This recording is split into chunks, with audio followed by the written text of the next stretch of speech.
Hi giraffes, me again. Okay, so we are on chapter 2. It's not actually in chapters if you are following with your book. So it's put into, if you can see there, it's put into headings instead. So the chapter we're reading now is The Marvellous Plan.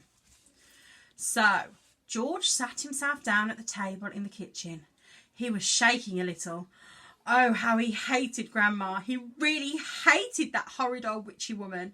And all of a sudden, he had a tremendous urge to do something about her. Something whopping. Something absolutely terrific. A real shocker. A sort of explosion. He wanted to blow away the witchy smell that hung about her in the next room. He may have been only 8 years old, but he was a brave little boy. He was ready to take this old woman on. I'm not going to be frightened by her, he said softly to himself. But he was frightened. And that's why he wanted suddenly to explode her away. Well, not quite away, but he did want to shake the old woman up a little bit. Very well then. What should it be? This whopping, terrific, exploding shocker for Grandma. He would have liked to put a firework banger under her chair, but he didn't have one. He would have liked to put a long green snake down the back of her dress, but he didn't have a long green snake. Can you see there? He's thinking of all the ideas.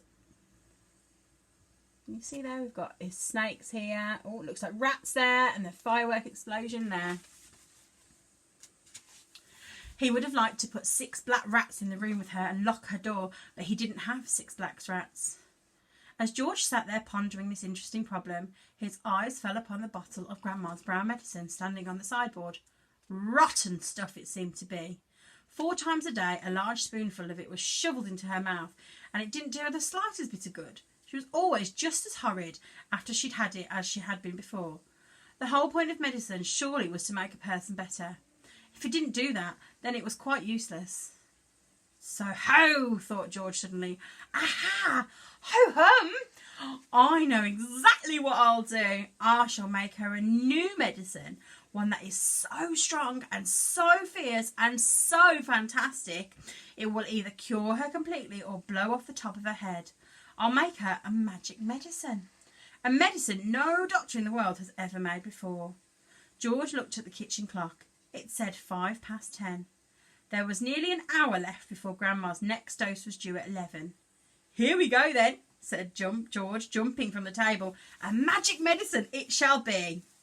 So give me a bug and a jumping flea. Give me 2 snails and lizards 3, a slimy squiggler from the sea, and a poisonous sting of a bumblebee, the juice from a fruit of a jujube tree, and the powdered bone of a wombat's knee, and 100 other things as well, each with a rather nasty smell. I'll stir them up, I'll boil them long, a mixture tough, a mixture strong.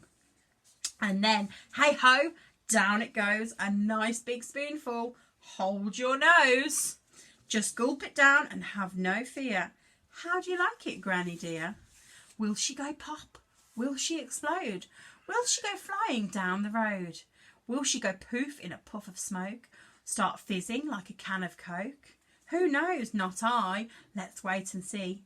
I'm glad it's neither you nor me. Oh, Grandma, if only you knew what I have got in store for you.